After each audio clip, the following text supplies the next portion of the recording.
Cool. So awesome. Welcome to the chat. Today, we're going to be going over pretty much basics on real estate investing. So from somebody that has no knowledge can pretty much start from here and get an idea of some of the options they have when it comes to buying real estate. The first part is going to be what are the different various areas you can get into when it comes to real estate investing. And then we're going to go over the options that are cost. So everybody has a mix of different resources available to them. Some people have more time. Other people have more capital, less time. Some people have more energy. Other people don't want the stress. They don't have the energy for it.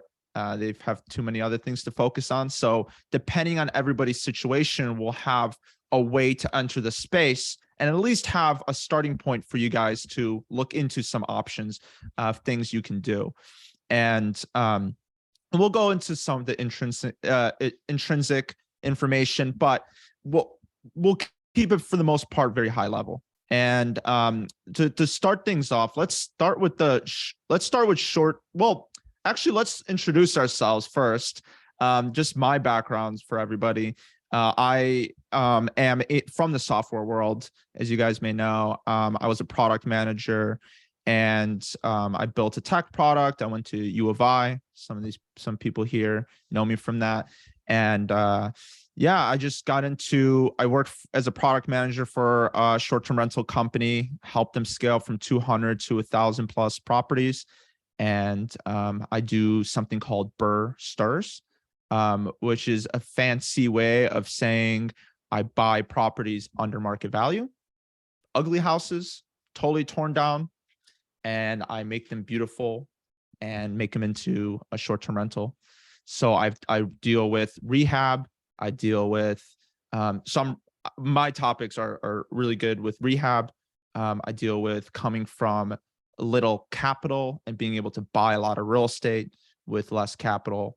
And then also do guests stuff, managing properties, all that kind of stuff. So definitely happy to help there. 4 of them are in Joshua Tree, 1 in the Smoky Mountains. So I do touch a little bit of out of state investing. But when it comes to that, Stephanie's definitely the expert there. So without further ado, Stephanie, do you want to take it? Sure. So, hey guys. So for me, my background is not real estate at all. I came from the medical side, nursing. So for me, I left the hospital during the pandemic and pretty much said this was not going to be it forever. I dove around. I figured I wanted to do a side hustle, and because at the time I was like, there's a career change just didn't seem like it was going to be in the cards, and that was completely wrong. So I actually tried to start with e-commerce and was pretty much enlightened that real estate really was the best vehicle to where I really wanted to go. And what was interesting was I couldn't put a finger on what it was that I really truly wanted.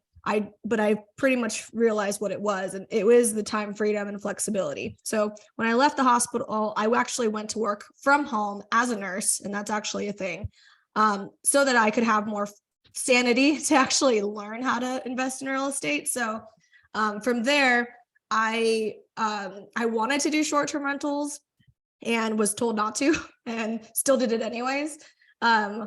Fortunately for me, I did have a lot of good capital just from my job at the time to get started. So my first actual deal was an arbitrage. Wasn't looking for one, but was able to get one. I got my real estate license just because I thought it was the logical thing to do for investing. Turns out it's not, but I learned a lot from it. And actually, it's not a bad thing to have under your belt if you want the knowledge for it. I actually went in with the mentality that I may never use my license, but if I'm treating this like school, just because that was the easiest way to make sense of things, I can pay a couple, some money to get educated in a formal, structured way, which at the time worked out really, really well for both myself and my boyfriend. But now I actually can use my own license, but I'll explain how that benefit works there. So I guess specialize in long distance real estate investing or out of state investing. I'm in California or Southern California, but all my properties are in Texas, Tennessee, and Florida. And I do self-manage them from here. And I've been able to build a team to be able to free myself of the minutia or the day-to-day so that I can truly work on the business instead of in the business. But since doing short-term rentals, I like learning. So I also dove into flipping, which I have a business partner, Farah, and her and I are actually flipping a house together in Crestline. And that's actually going to be on the market before Christmas. So I'm going to be going back up there tomorrow to take some photos, and I'm actually going to be the realtor to put it on the market. So a benefit of having that under my belt too. And then during the summer, this past year, both myself and Patryk, we've been doing hotel acquisitions, and I was able to get under contract on 2 hotels. And got the experience of going through underwriting a commercial deal up until financing, which was the reason why the big one in North Carolina didn't go through. So most times it's because of financing. Yeah, but I will say going through the motions of it was the best experience I could have ever done. And I think a lot of, especially newer investors. And it was free. Yeah. It was free. You got your money back, right? Well, your time, you never got your time back. I didn't get my inspection back, but you know. Okay. That's a whole nother story. Yeah. Yeah. But how much was that? It was a split deal. So for us, I think I had about 500, $500 you paid for that? Yeah. Well, there was 3 of us that paid for the inspection. Yeah. I understand that. Yeah. But for $500, you just learned how to work a hotel deal, at least a lot in that sense. Yeah. So the ROI is there. And that's the way, that's the way we want you guys to think about it. I want to say, first of all, the reason that Stephanie, and correct me if I'm wrong, but the reason that a lot of people like Stephanie and I want to get into like rehabbing and doing other different things is because at the end of the day, there's 3 skill sets that transcend to all forms of real estate. One is going to be is buying properties. So buying right, and that's like where a lot of people start. So buying right, buying at a deal and making sure you negotiate that deal and do all that is a whole process. So if you can buy good deals and you focus on that skill set alone, especially when you're starting out, you can pretty much make it in real estate. Like just off of that one skill set. It's insane. You can have 0 money, you can have 0 skill, like nothing. You don't know anything except for how to buy a property, right? That's it. If you just focus on that, you can, because here's the thing about real estate that I realized is people have the other forms of capital or time. Some people have time, some people have capital. There's a way to structure a deal. So that's the first one. Second one is going to be how to raise money. So raising money becomes a lot easier when you have a really good deal. But that goes to, going to events, meeting people, networking, going to these kind of things, and finding people that are actually doing it. And so introduce the deal to them. So for me, if you introduce a deal that's like in Florida and it's like a really tough rehab, I might not be able to take it on, but maybe I know somebody that will, right? So like bringing deals to people that are doing stuff. Like if you get one in Joshua Tree, we'll take it on, no problem. Like that's not an issue. So then you pretty much, that's like one of the best ways to get started too, is like just finding a good deal and bringing it to somebody like me or Stephanie and just saying, hey, like, do you want to run with this? And it's like, we know we have all the knowledge. You're coming along on the ride. You get a free education because we'll raise the money for it. The money's, not tough. So that's the second one. Third one is going to be rehabbing. So if that's why Stephanie decided to go and rehab, because she was buying a bunch of turnkey properties and she was like, you know what, I want to learn how to rehab. So, for the people that want to learn all 3 in a fast way and they have the time for it, then flipping is one of the best ways to get into real estate. But it's also a little bit more advanced, especially if you keep the deal. So, it's one of those things when you're flipping, you're rehabbing the property. Well, you find a deal, you have to raise the money for it, and you have to rehab. So it's like everything. So that's what I want to say is those are the three key elements that everyone should be focusing on in terms of that. A big question I get when starting out, I'm going to ask this to Stephanie. Stephanie, what do you think about people asking, hey, do I need my real estate license to be able to buy and sell real estate and to be a real estate investor? I get that question a lot, and I think it's because I have my license, and you actually have yours too now. You don't have to have it. It's not necessary for investing purposes. I went in with the singular goal that I wasn't going to be a residential agent. But it's nice to have that benefit because I ended up actually helping out a friend, and I was able to see what a good offer and a bad offer looks like. And that in turn helped me write better offers on and some of the deals out of state. I pretty much told exactly to my realtor, like, this is how I want you to write the deal. And we were able to get it. And that was because of the knowledge of having the license, but also using it at least a couple of times. It does get you familiar when you're brand new on the lingo. And I think that's the benefit of it. But do you have to have it? No, you don't have to. You can learn that knowledge without having to go through a structured course. But for some people, it might not be a bad thing. But I will say this con about having your license is that you are held to a higher standard. So when it comes to things such as wholesaling, not every single brokerage is okay with that. So in some ways, depending on what your goal is, and I think that's kind of the key word of why you should get a license, it may or may not make sense. Yeah, I agree. And for my purpose, some reason that people get licensed is like, for me, another thing is like, I want to see properties a lot, distressed properties are on market, and I want to buy those properties at discounts. So especially now when properties are sitting for a long time, I love to be able to get on market deals. On market deals are popping right now. So I have to reach out to the agent, and the agent's never gonna, I have to find a time with the agent to actually go out and see the property. So I can't really just like go out there and just see the property. That's not possible because I don't have my license. If you have your license, you can show yourself. But because of liability purposes, they don't allow you to do that. So for me, it's just like access to properties. So I don't really care about any of the other things.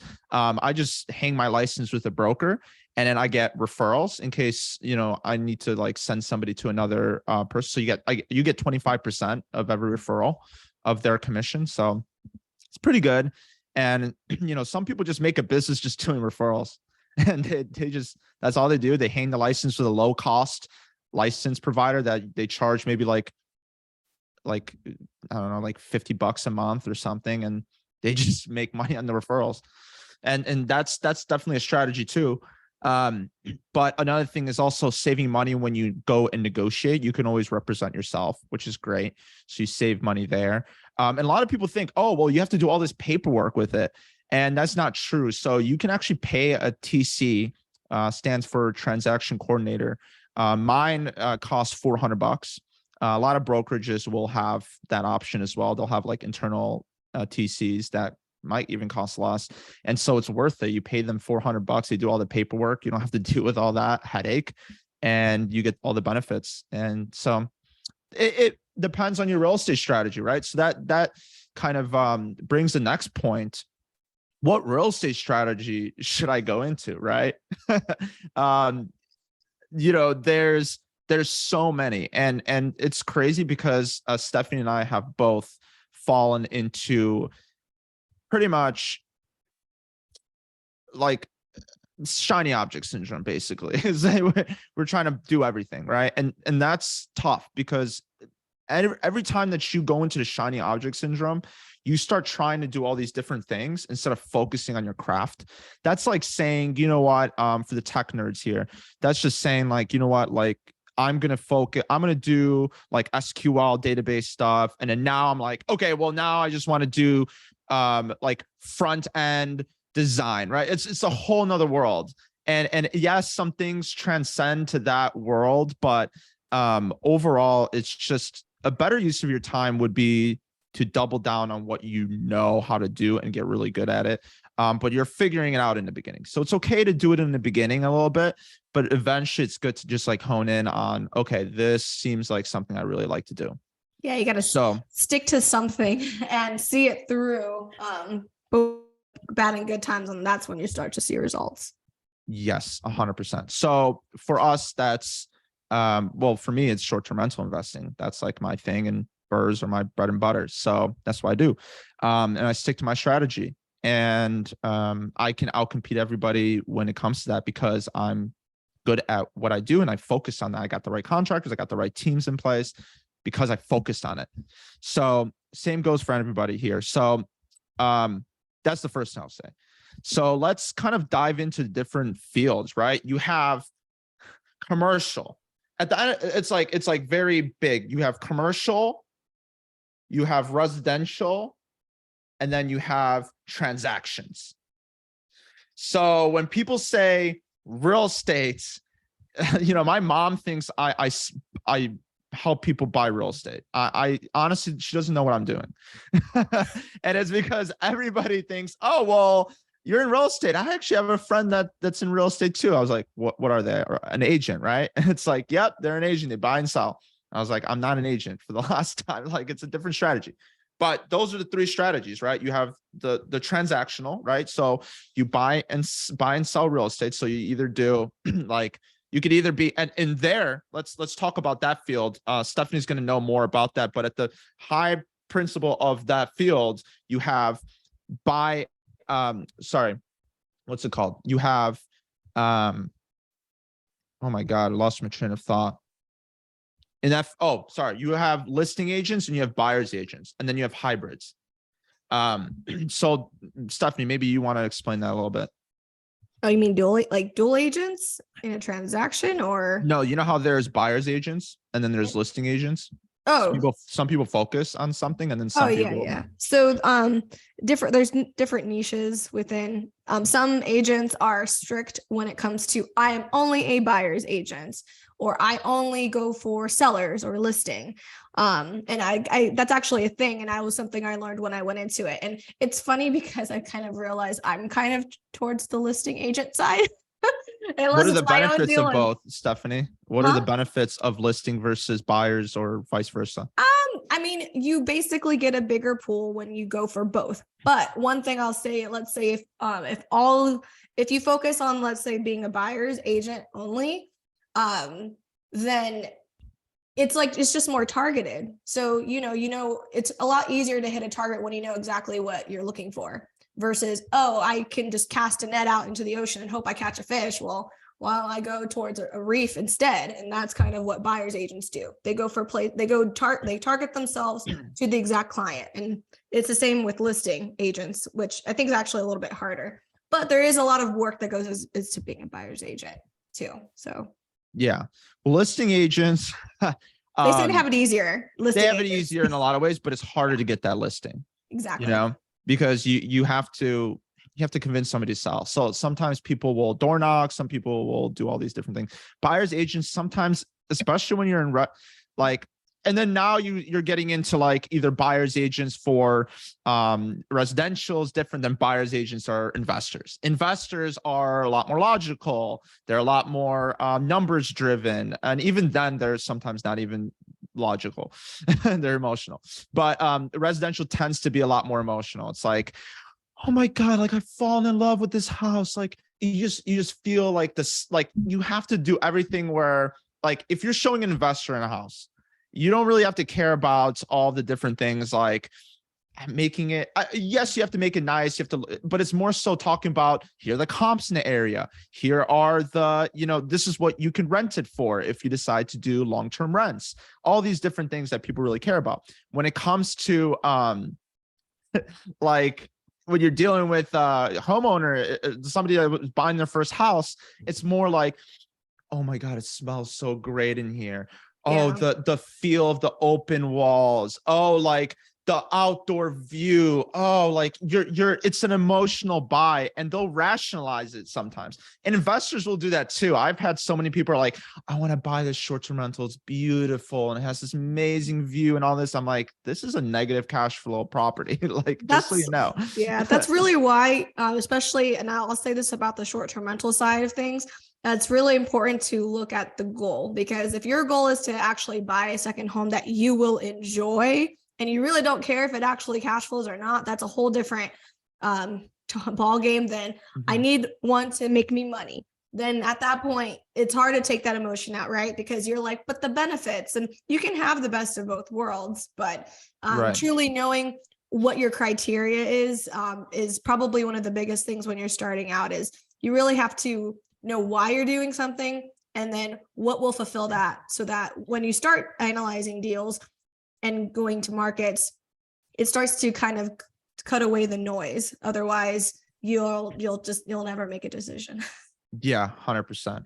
I'm realizing we're spending a lot of time, so I'm gonna try to like get everything going. So then you have that's transactional bucket. Now you have the bucket that's all about it's all residential. And so residential means either I'm an and residential goes deep. It could be, you can make it into short-term rental. You can make it into a long-term rental, meaning like year over year payments, right? So I'm paying for it for a year and I'm staying there. Some of you might know. And then there's midterm rentals where you can, rent it out for month to month. Like you could do business travelers and nurses and stuff like that. So there's like that niche. And then there's also, I don't know, there's like flipping. So that's very like you make your money right then and there. And then there's wholesaling, which is like you go out and let's explain like wholesaling and flipping. So flipping is pretty much taking a property, it's ugly, you buy it for really cheap, and then you take it and you do renovations, and then you sell it for more money. That's the core principle. The cool thing there is so each topic dives deeper and deeper. Like you can get alternative money and you can raise money for it. And then you don't have to pay out of pocket at all sometimes, depending on how you do it. So you can technically flip and not have to pay any money out of pocket just by finding a good deal. It all comes down to finding a good deal at the end of the day. So that's that. And then there's also wholesaling, which is really popular, which is essentially, this is a way to get into real estate completely free if you really want to.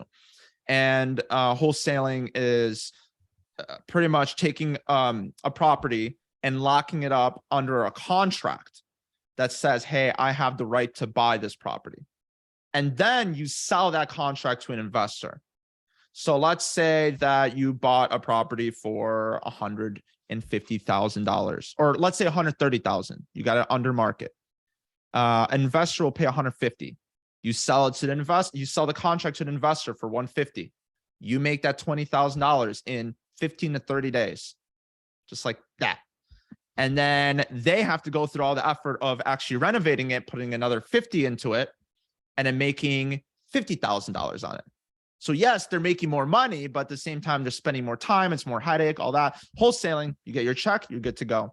But then they get to benefit off the either more money, or they can do like for me, when somebody sells me, like a wholesaler sent me a house. Here's an example. A wholesaler sent me a house. This is like anomaly. Doesn't happen all the time, but they sent me a house and they locked it up for $135,000.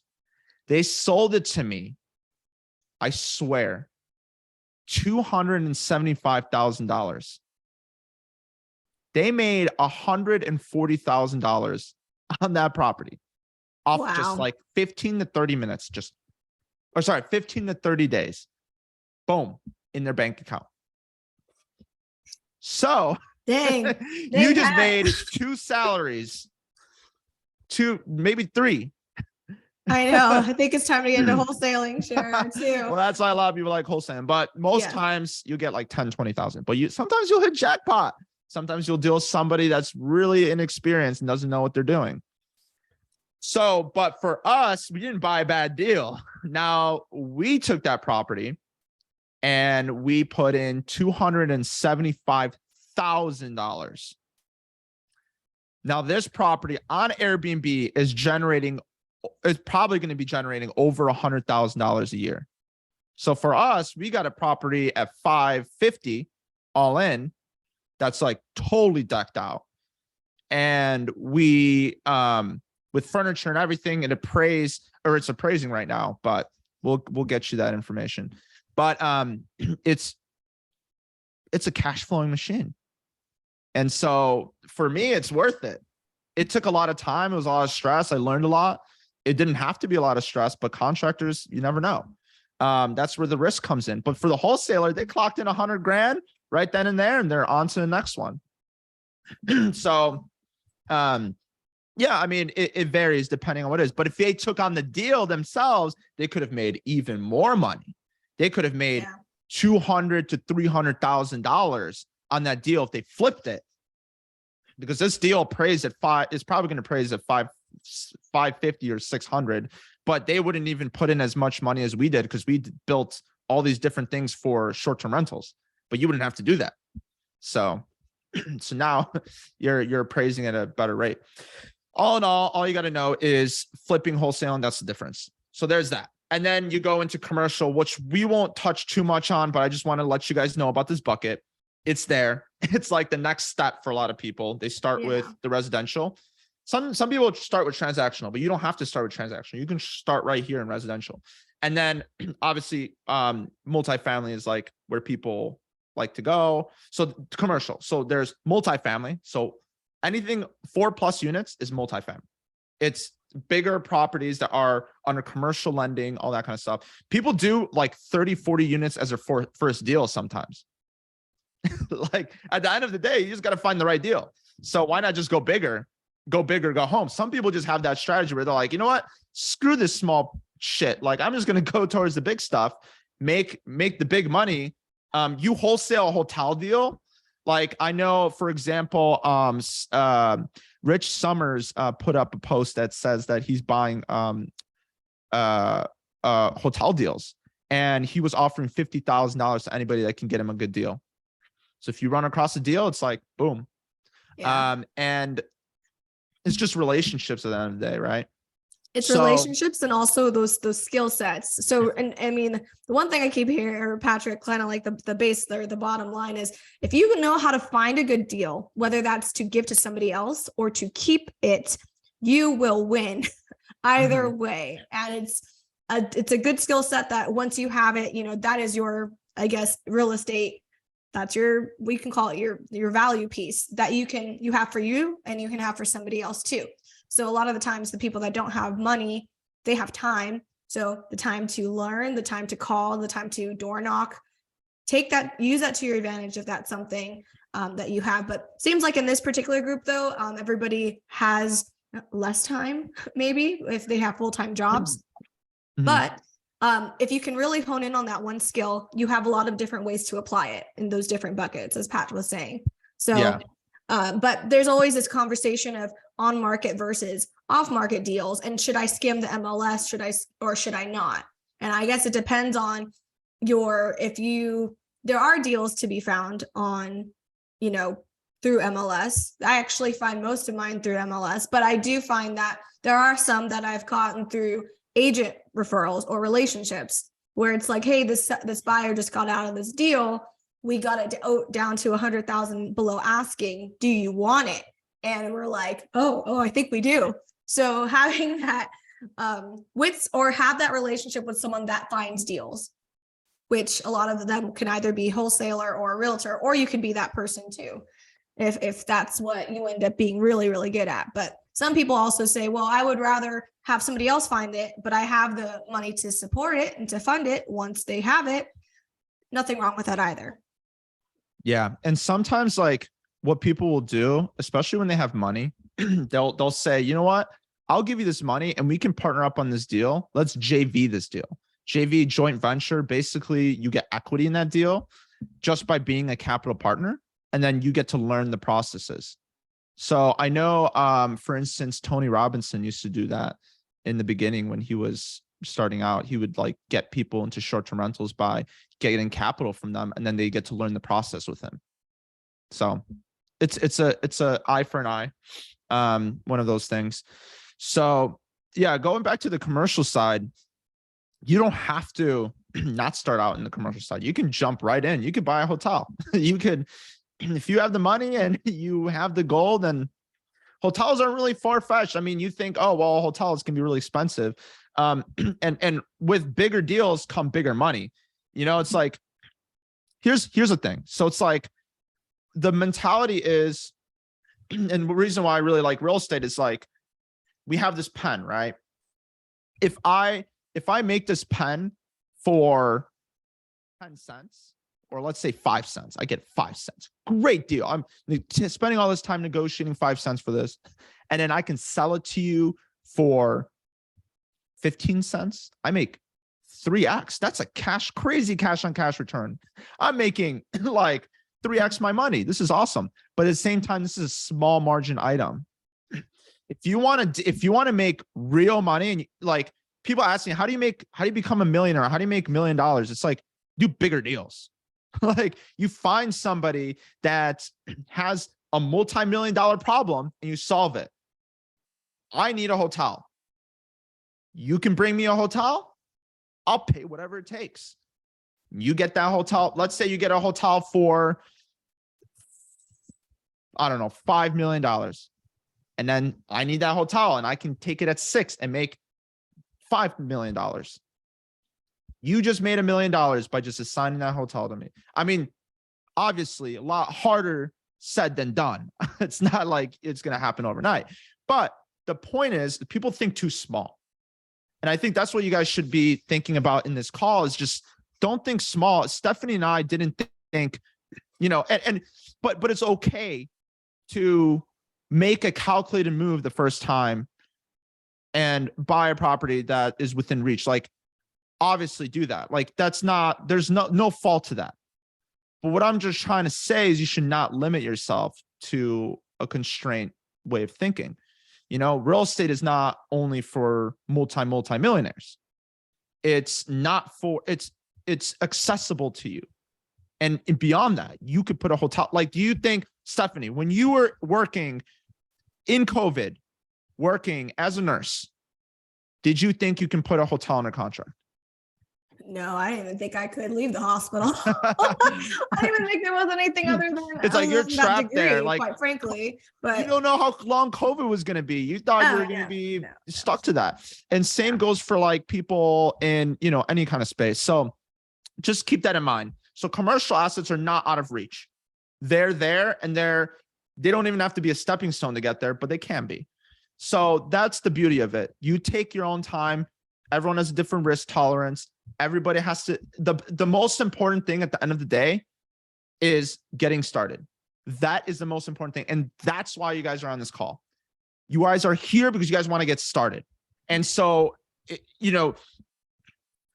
then that comes into its own myriad of reasons. So like, Stephanie, what are some things that happen when people, when they're first getting into it? What are the biggest mistakes that people make? One of them is they think about deal number 3, number 4, number 5. And they think that if I don't structure this first deal perfectly, I might not be able to get another property afterwards. That's something that I personally fell into that. But then I think at the end of the day, I want that hunger to just get that first deal is really all you should focus on. Then, because what ended up happening was deal number 2, 3, and 4 ended up taking care of itself. But I was so paralyzed by making sure I wasn't going to make a mistake on the first deal. Actually, I got over that pretty quick, but it was something that a lot of people I know, they make that mistake. They worry about what hasn't happened yet, and they kind of go down this rabbit hole of what if. And so this, what they call analysis paralysis. But that's probably that. And then, of course, the part about shiny object syndrome of not being able to really pick a market or pick the type of strategy they want to do. And they think, well, I tried it, or I kind of tried it, but it wasn't for me. That, or they get swayed by other people's experiences and opinions. I made that mistake myself, wanting to do short-term rentals. And I was in a room where it wasn't quite as done because I'm in California, nobody likes it. And the mistake was that there are people doing it successfully. And I found people that were, and then said, I'm going to do it anyways. I'll find the people that can do it. And the cool thing is now I was able to bring that back to one of the groups I frequent too. So it is possible. You can be that example. But I do want to kind of open the floor to questions. I know we're getting close to the top of the hour and we want to respect everybody's time. So if there's a question or something you kind of want to hear more comments about, feel free to either put it in the chat, or you could also just say it out loud. Yeah, Mike. Yeah, not having shopped around for hotels, if some bigwig wants to buy a multi-million-dollar hotel, what's stopping him from like finding one? Like are they listed on Zillow or Redfin, or why is it worth $1 million extra to pay you to go find it? It's Yeah. because he doesn't want to take the time to do what's easy Or doesn't what even have the time. Yeah, or he doesn't have it. He'd rather do whatever high level stuff that he's doing. And some people just don't like to do the acquisitions, which I actually think is the fun part. But to answer your question, where do you find deals like this? Crexy and LoopNet are the top two that you can. It's like the Zillow of commercial. So here's the thing about also these commercial deals. You have to go to the owner and talk intelligently why you think this hotel is worth what it is. You have to have the knowledge to understand if this property is going to get financing. You have to understand all the myriad of things to be able to really negotiate, especially with a hotel owner. They're more savvy for the most part. And you have to try to get it under contract for a lower price. So that's where the key principle is. Like, yes, there are people that have firms with their sales built into their firm internally. But if you are able to build a relationship with a seller that's better than somebody else, and you convince them to sell it to you at a lower cost, then you are able to take advantage of that arbitrage opportunity. You see what I mean? Yeah. And then are you, let's say you get a good price with the seller, and then you're under contract with him. Let's say your buyer doesn't like that deal, or you can't find a buyer. Are you on the hook for that? So you have to write the words right. And I'll give you the example. Actually, the North Carolina deal that I had under contract, we tried to wholesale it. We actually got it under contract, negotiated it from 1.5 to 1.2 million in North Carolina. And we found with our little the group of us that was trying to buy it, that it wouldn't, the deal for us, and at that point we were okay to let it go. But instead of just saying, okay, let's just get our EMD back and it's a wash, we were like, let's try to wholesale it instead, because we had already negotiated it down. And so when we did, but here's the thing, when you put it under contract, it's super important that you write like the verbiage of you because you always have your inspection period to back out. But when you put it, you have to say your name and or assignee LLC. So it frees you to give it to somebody else. And if you don't, you can always claim, oh, in 14 days, like inspection, you're going to get an inspection typically either way anyways. So you can back out then if you can't find a buyer ahead of time. And for us, we actually backed out because the person we were trying to wholesale it to, and there's more people that we tried to wholesale it to, it just didn't work out. And we couldn't get the extension on the EMD with the seller, so we ended up having to back out. But and or assignee is kind of your verbiage. Do you got to back out on a technicality on the inspection? Like you take it on faith that the inspector is going to find something that is just, oh wow, the toilet doesn't flush, it's a huge deal breaker. I mean, we weren't even trying to wholesale it, but you can account it for anything. There's also financing, and that was actually true for us. So as long as you have it in the contract and there's standard verbiage in a commercial purchase agreement, or you can add to it where we can get our EMD back, which means backing out basically for inspection, for finances. You can basically make up any reason you want to back out. It's really heavily favored on the buyer's side. I will say that in those places, especially California. You can get your EMD back till the day before closing, really, if you wanted to. So the point here is the inspection period. It's a lot of things could go wrong during the inspection period. Is not just an inspector. You can also go out to the property and inspect it. That's considered an inspection for you. So you can bring out a contractor that you trust and go out there. You can order an inspector. You could just buy it without like sometimes I'll buy properties and just waive everything. So I'll say waive inspections, waive everything, and then just like all cash offer. So when I do that, that's the thing with the seller, they're more incentivized to sell it to me because I've waived those contingencies. So they're willing to take a lower price because they know it's going to sell. Because instead, what sometimes might happen is people come in, they pull out, they do all this stuff. And I can say, you know what? I'm going to give you a non-refundable deposit of $30,000. I'm buying this fucking deal. Like, here you go. And then they're going to be like, okay, well, at the worst, we get $30,000. There's no backing out, no matter today, tomorrow, whatever, or I'll do like a 1-day inspection just so I can go out there and check it out real quick. But most times I see it and I'm like, this is messed up. And I know I'm going to find some stuff that are messed up about it. And I'm budgeting for it and I'm just being very conservative and it'll be okay. So yeah. And sometimes you'll come up to it and be like, bad luck, septic screwed. Now I got to replace the septic. It's $10,000. But that's the risk we take. And we get it under contract at a very low price because of that risk. So there's that. There's another question here. I have large goals in real estate and short-term rentals. However, a couple questions. How do you feel about starting a short-term rental in a recession? Love that question. I get a lot. As in, do you have any tips of starting out despite bookings falling off a cliff? ? Would partnering with someone be a safer bet when starting? So good questions. There's a myriad of them. Starting in a recession is a question I get a lot. Stephanie, do you get this question a lot?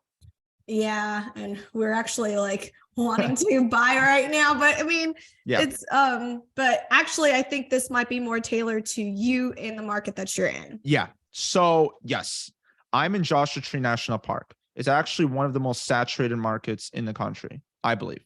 I know Orlando's number one. I'll give him that because there's 30,000 rentals. There's 30,000 rentals in Orlando, short-term rentals. And the demand's there though. There's a lot of people going out to Orlando to vacation, it's like you got all the parks, you got everything, you got Disneyland or Disney World. So look, in Orlando or in Joshua Tree or any market, let me give you an example of Orlando. There's normal properties. You go into the Orlando market and you try to get a property, you're not really going to be making, if you just try to do the bare minimum, you're not going to be making jack. You'll make some money, but like you'll have to lower your price and you'll start becoming more of a commodity. What happens in these markets is either you're a commodity or you compete on price or you compete on differentiation. So if you're in the middle, you get squeezed out over time. So if you're not doing an elevated experience, or if you're not competing on low price, it's not even worth getting into the market because then it's going to be saturated. Then you're not going to get the bookings. Because what happens with saturation when people complain about a market or they complain about the recession or they complain about anything, what they don't realize is the data shows that people actually spend only around like 2007 crash that happened. Only 7% the first year of spend went down on average for a normal person in the US for vacations, right? And then you also have, 3% the second year. And then from there, it was uptrend. In the Smokies, visitations didn't even go down. In the Smokies, they went up. So why is it that do people still vacation during recessions is what I'm trying to say. They take more economical trips. Fun fact, Joshua Tree National Park, even though everyone complains about saturation, we had a 60% year over year increase in demand. How did that happen? It's because the supply was higher than the demand, right? So, oh my God, my camera's bugging. Give me a second, Stephanie. I'm going to fix it. Okay. No worries. We'll probably wrap it up soon, but just to piggyback off of it, would partnering with someone be a safer bet when starting? I'll do that question. I think it really depends on what do you need in a partner, because if it's time, if it's capital, or if maybe a coach or a mentor might be a better fit if you don't actually need someone to fill in that gap, but you need somebody kind of to walk with you, if that makes sense. Yeah. But if you want somebody that's like vested into the deal and they're on the hook for it, then yeah, you can't really go wrong with a partner because you both have skin in the game in some way, shape, or form. Yeah. I will leave this with this last thing. Differentiate your product and you'll make more money. My properties book. I'm almost at 100% booked this month for at like I don't even know I don't want to throw a random number, but it's somewhere around between $300 to $400 a night. So we're making good money this month. And it's if you have a good product, you don't have to worry about it. And so I actually have a video called like if you check out my YouTube channel, you'll see there's another video listed for how to survive the Airbnb bust. And that pretty much goes over everything that you should know when buying an Airbnb or managing one. Yeah. So we'll probably leave it at there. Thank you guys for all hopping on with us on this call. We're hoping to do some more of